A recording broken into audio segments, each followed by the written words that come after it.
Hi everyone and welcome back to Crochet Rocks. My name's Tracy and I'm going to show you how to make these Aran weight. That's a UK term, and in the US they are a 4-weight fingerless gloves. And for this tutorial I'm using the same stitch as my last two, the Crochet Rock stitch. It's part of a trilogy, 1 stitch, 3 different types of glove. In the first ones I made half wristers. In the second one, I made shaped Poundland fingerless gloves, which I have one here that I still haven't finished off completely. So that was the second one, and this one is the third one. Now this particular one I made first, and I made it with Premier Muir Woods Yarn, which Glenda from Creative Grandma sent me in a yarn swap that we did. And I really love this yarn. It's one of my favourites. But this is quite a generous pattern, this one. It will make a fairly large, say a medium to large glove. So I figured I would make one that was a little bit smaller. And this is made with Stylecraft Aran, again a 4-weight yarn. I think though it's a little thinner than the Muir Woods. So I'm going to show you how to make these and tell you how you can make it medium to large, or a kind of a medium, small to medium size really. They won't be quite as small as the Poundland ones, which were made with DK weight. And this is done with the Crochet Rock stitch that I've shown you before.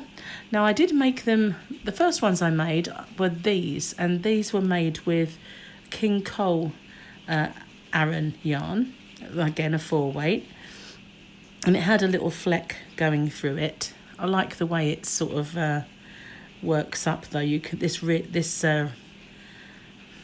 looks really kind of neat in this yarn.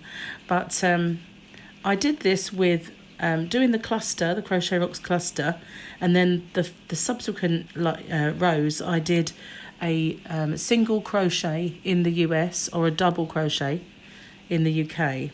So it was alternate rows, and that's how it turned out. But I think I prefer it like this, but you can do either. So I'm going to show you then how to do the other one of these. So and I will let you know how to adjust it to the larger size.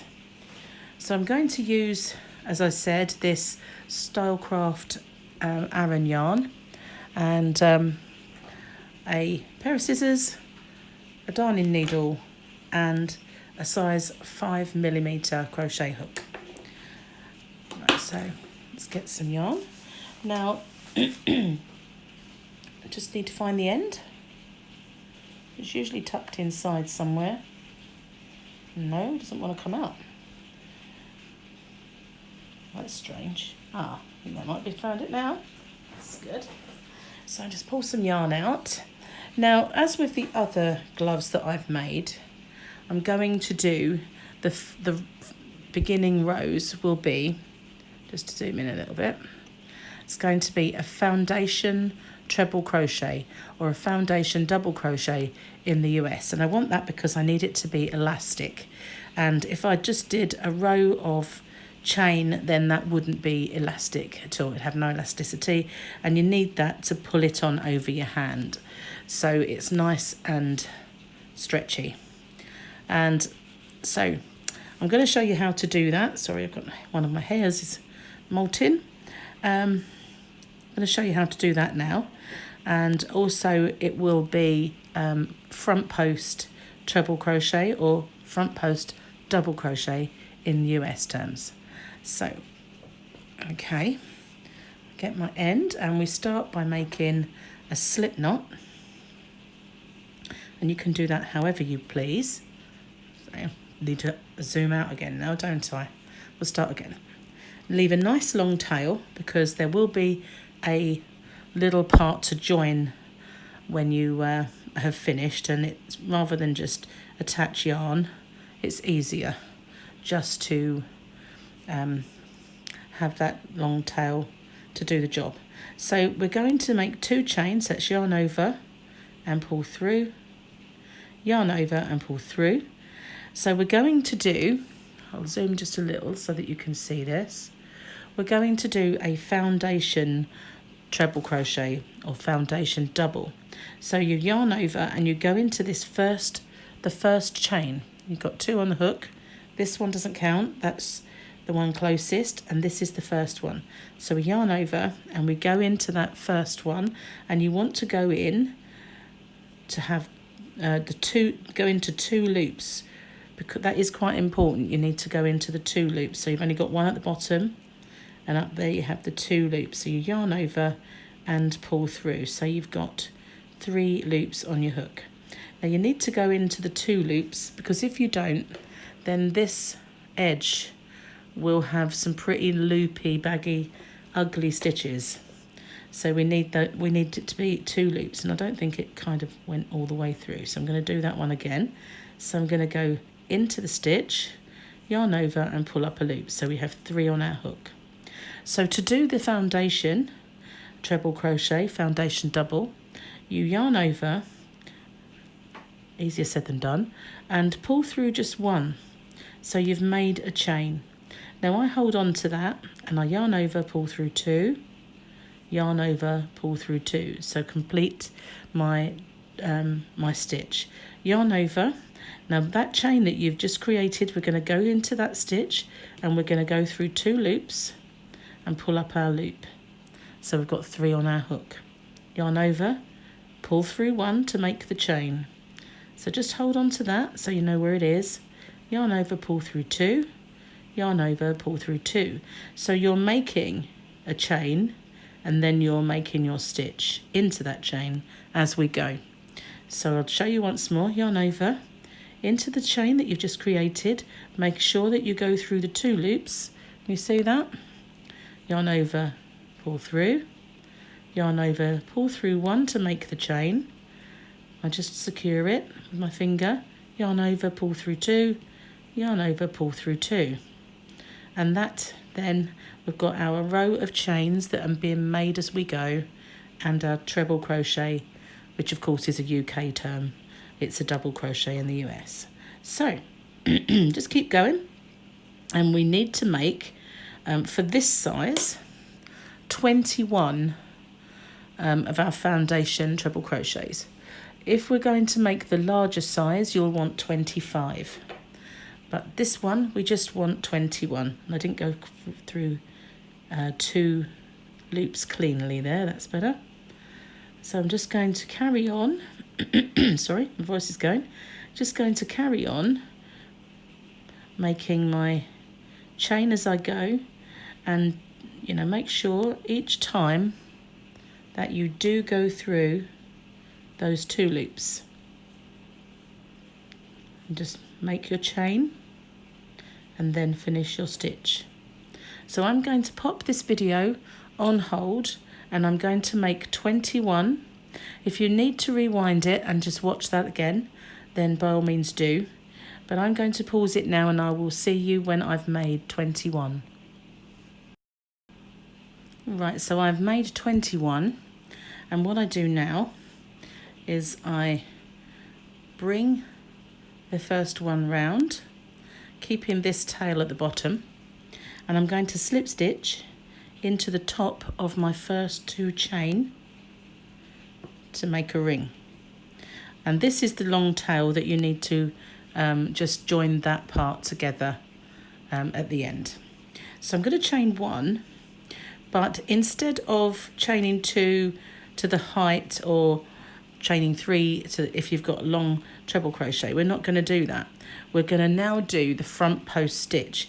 So we yarn over and we go through the stitch around it, so we've got all of the stitch on our hook.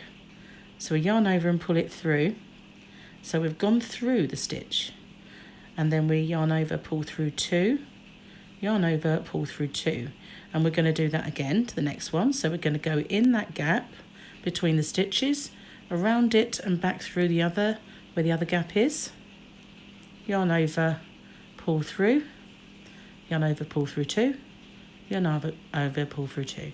So that we're now just, what we're doing is we're catching these stitches with our stitch, and That's the front post treble crochet or front post double crochet in US terms. So subsequent rows, it does get a little easier to see it. So we're going round the back. It's called a front post stitch, but we are going around the back of the stitch if you like. So we're going through this stitch and making our treble crochet. I find it easier to hold it this way, and I can use my fingers to manipulate it and show me exactly where it is. It does get easier as you get further in. So that's the, oops, didn't get my line round the hook. So yarn around the hook, round the stitch, pull up a loop. So I'm going to put this video on pause, and I'm going to continue doing those front post stitches until I get right back to here. Right, so I'm almost back at the start. I've got this one to do.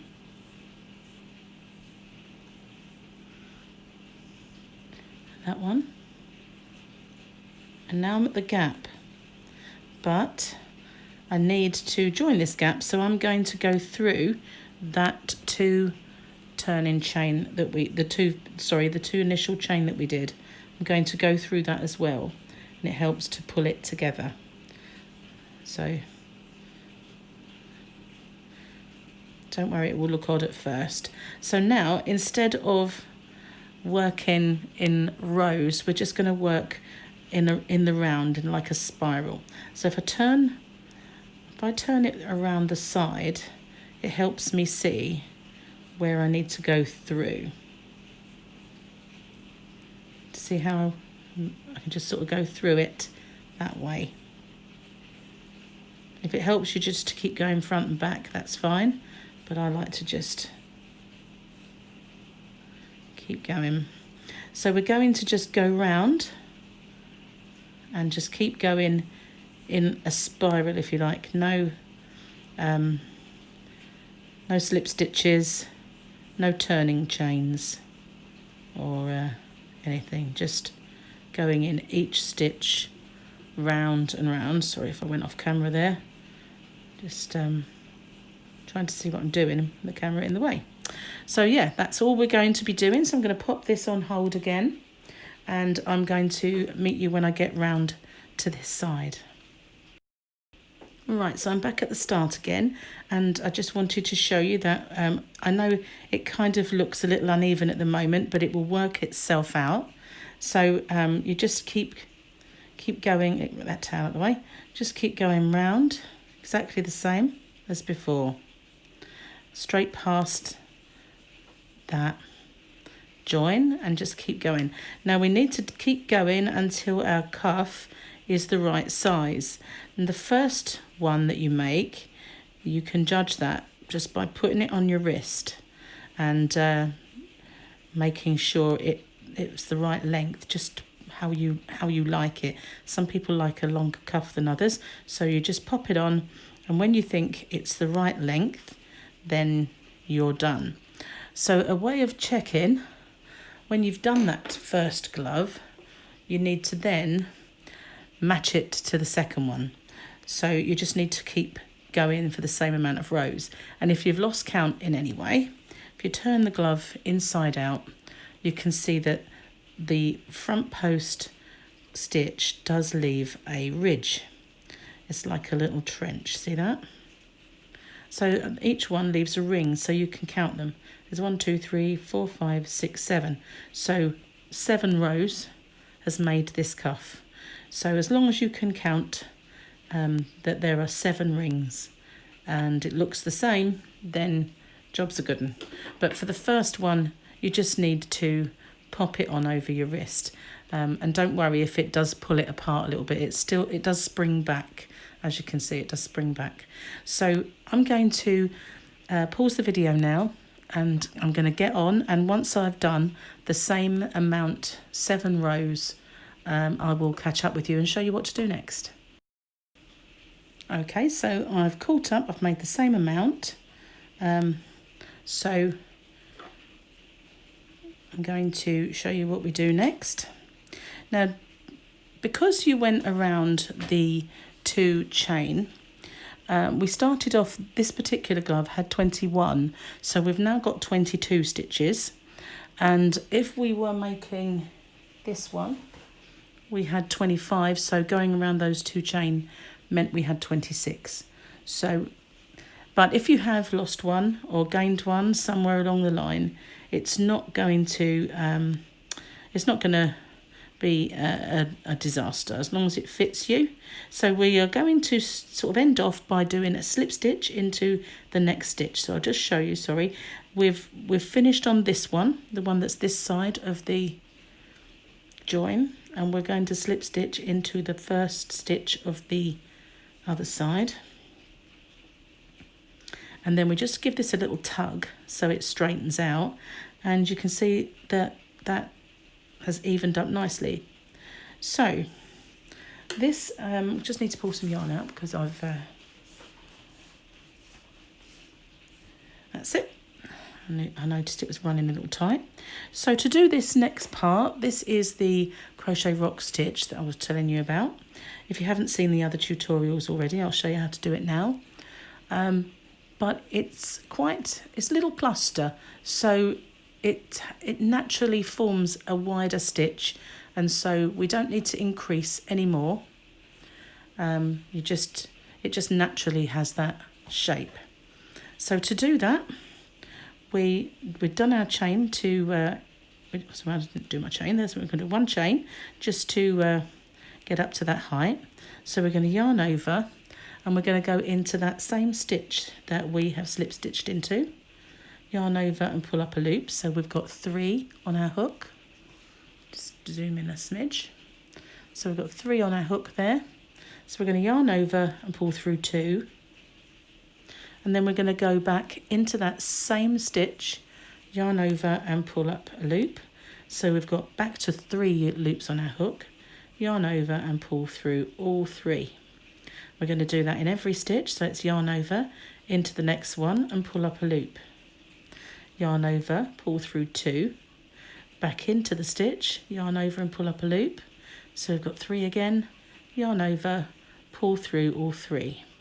And that's the cluster. So it's yarn over into the stitch, yarn over and up a loop, yarn over, pull through 2, back in, pull up a loop, yarn over, through all 3. And we're just going to do that in every stitch all the way around until we get back to the start. So I'm going to pop this on hold, and I will meet you again here and show you what to do next. Right, so I'm almost back. I've got 1 more stitch to do there, and then I'm at my join.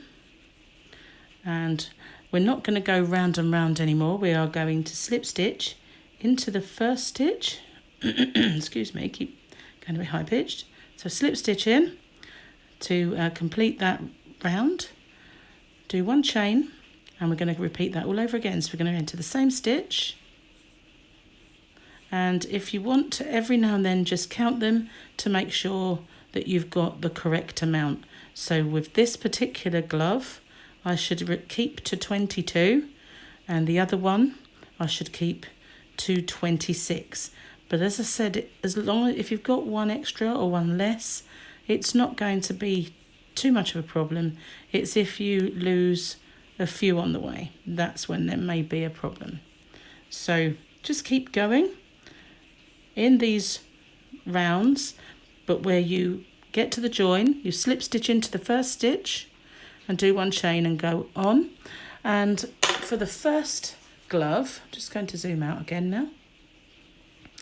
All you do is pop it onto your hand. So let's get this little tail out of the way. You just pop it on, and then you can judge when you have the right height for the thumb. But when you have already made one, then all you have to do is count the rows. So for me, This row here is where I made my thumb. So it was 1, 2, 3, 4, 5, 6, 7, 8. So 8 rows of the stitch, and then I'll show you how to do the thumb. So continue working in those rows and slip stitching, as I said, when you get to here, doing the one chain and another row, and once you've done 8, I will pick up the video again and show you what to do next. Okay, so here I am with my 8 rows, and I pop it on my hand. There we go. So I know that I'm at my thumb level. So if you watch the tutorial with the glitz yarn, you'll know I did it like this, just pinched it where I needed it. And if you watch the Poundland one, you'll know I did so many chain and skipped so many stitches and shaped a thumb. But this one, I just did that pinch method again.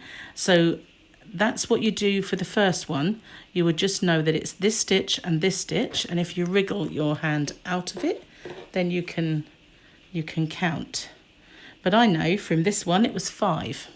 So all I needed to do was make sure I'm getting a tangle with my big end, that I can pinch off 5.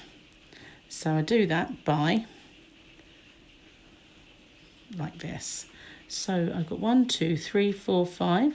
There's my 5 stitches, and I just join them with a slip stitch. And don't worry if that looked a little messy, it won't. And when you come to do the thumb, you can pick up 6 stitches. You can pick up 5 around the outside and 1 in between. So now what we're going to just carry on, but working in this part only. And then we'll come back and do the thumb. And what I've done with this one is I just did 1 row around the thumb, and I did another 4 rows.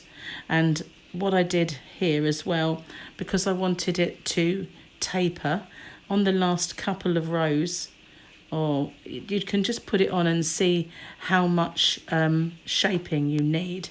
So if I put this one on, I just every now and then I put it on just to make sure. So I would decrease, and I think it was just the last 2 rows on this one that I decreased. I'm absolutely sure of it. But if you feel that this is just too wide once you've done your first row, then you start to decrease, and so it will go in nicely and it will fit your hand. So now we're just going to go round and make our stitch in each stitch along around here, but ignoring that thumb area. And when we get to this stitch, we will join the slip stitch, and then we'll start to assess how wide our palm portion is, to see if we need to decrease or not, because it's all about the fitting for me. So many fingerless gloves I've made in the past from other tutorials that I've had, they just go up straight, and that just makes them baggy after a while, and so I stopped wearing them because I don't like them like that. I like them to fit a little well, and everybody's hands, they go in, so I like them to go in. But just keep going until we get back to the join. And it's not very many stitches, so I won't pause it this time.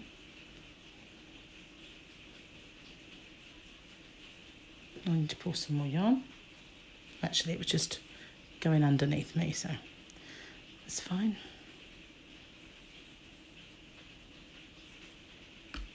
I always find I knock the camera because I have to sit so close to it. Almost there.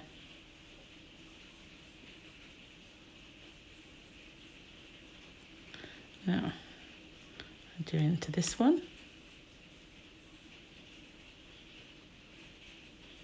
just in between the thumb, find our first stitch and slip stitch into it. Sorry, had to go off camera to get into that stitch. So pull up a lovely big loop so it doesn't undo and pop it on. It's the best way. And then you can see if you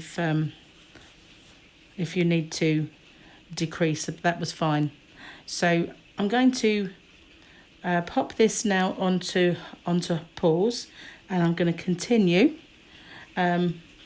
for, see, there's our thumb row. So it's altogether about, I think it's 3 rows. So I'm going to decrease one at the next 2, at the start of the next 2. So I'll show you how we do that, how we decrease. Excuse me, I need a drink. Just gonna. That's better. So what we do, how we decrease is we, sorry, we don't do that at all. We go in and we pull up a loop. Did I do my chain? No, I didn't. That's why it didn't look right. Pull up a loop, go into the next stitch, pull up a loop. So we now have 3 on the hook.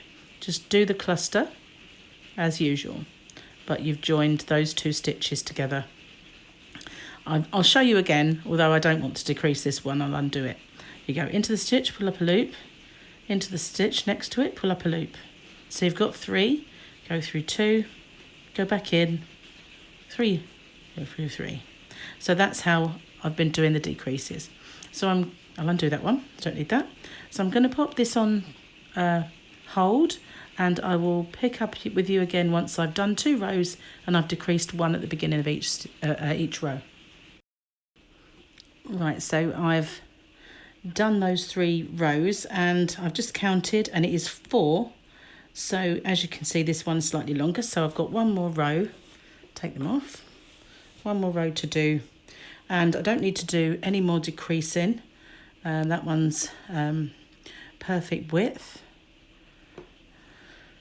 So as I was saying before, when I pinched it off on the first one, I knew it was 5 stitches, so you just count 5 go into the 6th, and it was exactly the same for this one. But obviously when you put it on and you pinch in between where it is, you'll kind of know how many you need for your thumb. But 5 was fine for me, and that makes 6 stitches around when you pick up 1 in between. So you just judge it for yourself once your glove is on your wrist, on your finger, and what should I say, get it right in the end. So just go with the last row. I'm not going to do any decreasing on this row, and just keep going with my stitches. Oh, it's starting to squeak. Do love it when that happens. So I'm going to pause this video, meet you back at the start. I'm going to wipe my hook so that it stops squeaking. Okay, so I'm on my last stitch for the top of the glove, for the palm part, and so what I'm going to do now is just slip stitch into that first stitch and leave a nice long tail for sewing in, and just end off. And how I end off, I always do my stitch, pull it right down and through, cinch it down nicely. So now we need to pick up the stitches around the thumb, which can be a little tricky, because if you look, these stitches look quite big, and that's because they get a little stretched there. So I'm going to pick it up in between where it meets the body of the glove. I'm going to leave a nice long tail, because I do like a nice long tail, and I'm going to pull it through. My first chain, I'm going to go through my tail as well as my yarn.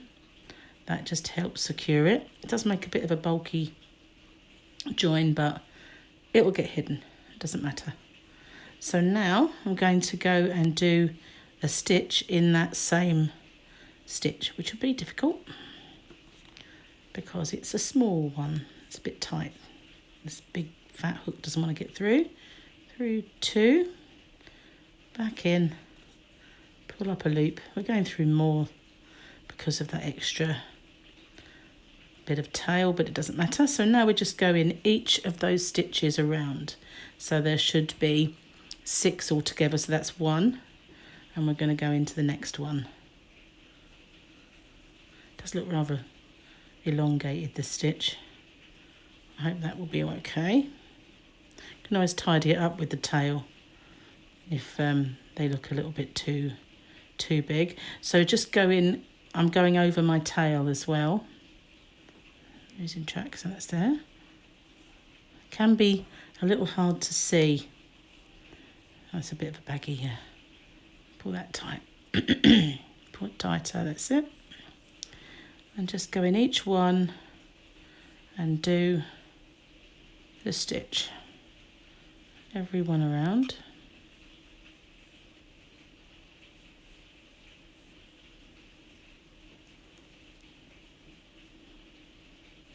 Now if you prefer, you can do a couple of rows if you like it longer over your thumb. I think on these ones I did do a couple of rows. So if I put that on, you can see it comes up my thumb. And I think I did decrease here because it's quite wider at the actual thumb part. And on this one, I've just done the 1 row. But it's up to you. Whatever looks nicest, feels better. It's a bit tricky when you're doing these, that you're going to end up going through not just the one stitch, but the one on the other side, which we don't want to do. So although it's a bit difficult to hold it, try your best not to do that. So I think we're all the way around. That's no more stitches.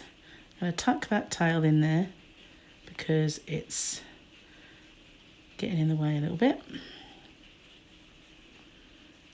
So, oh, and it's come out again. It's a bit of a nuisance. So where's my first stitch? There it is. Heavens.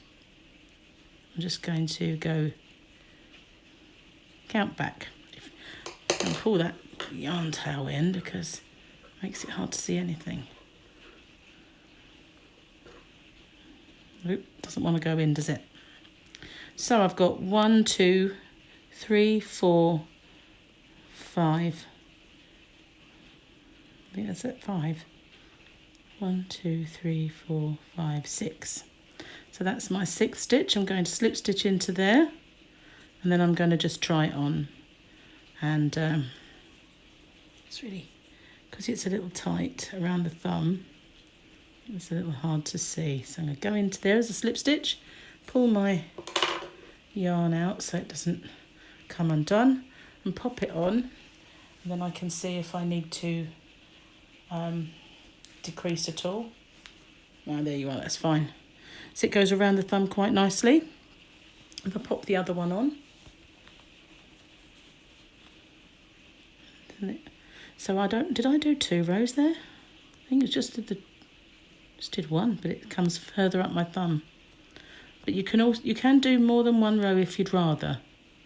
Just that's definitely just 1 row. That's unusual, isn't it? Maybe it's because I pulled it down a bit further. But if you wanted to carry on, do another row, by all means do. And likewise along here if you wanted them to come up higher. But I like a little bit of this thumb to show. So that's it, basically. Going to end off and sew in the tails. I'll pop that in there, pull it tight. Leave a nice long tail. And just cinch that down. Oops, sorry. Right, so what I now do is I've got to close this. So with my darning needle, I'm going to just thread that up.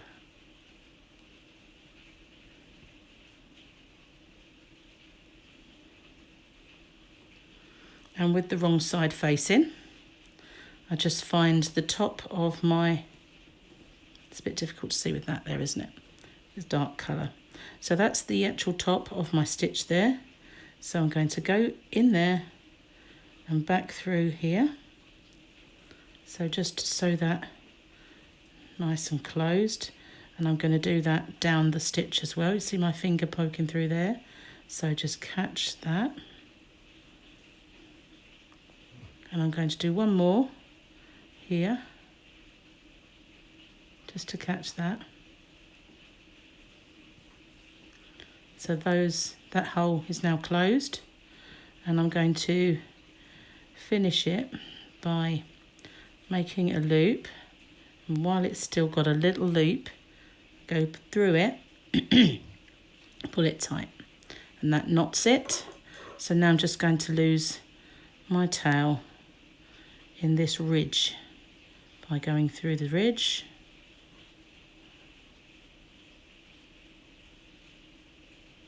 Didn't come through, no. And then I like to go back on myself a few times. Didn't go through it, no. Just so that it doesn't come out. Bury it good. And cut it off. And now I'm going to do the same and sew these ends in and those ones around the thumb. What I do normally is I'll turn it inside out to sew those in, and then just using my darning needle do the same, go through a couple of times back and forth. And if this hole here does look a little bit too big, I'll just catch that with my darning needle, with my wool, and just close it. So that didn't happen on the other one, probably because I didn't have to do it on camera, so I didn't have to pull it quite so tight and make it a bit of an odd shape. But that's the other fingerless gloves. So with this one, the larger size, I just did a couple of rows around the thumb, and I just stopped when it was big enough. Well, these ones are a little bit baggier, but I do love them. That's it, put it on properly. Yeah, I quite like these. I love this wool, is so nice. Got a little bit more left over. I managed to, because Glenda sent me 2 skeins, and I managed to buy one on eBay. So I had 3 skeins altogether, so I'm possibly going to make a scarf to match this. And then I'll have either that or a hat, but I don't really wear hats that much, but I might make a scarf. So that's it. Thank you for watching. And if you haven't already, pop your finger on the subscribe button and the notification bell, and you'll be informed when there are new videos, new tutorials, live chats, and some giveaways. I've got a couple going on at the moment. So whenever you're watching this, do check it out, because there possibly is some subscriber giveaways as well. So thanks for watching, and bye-bye for now.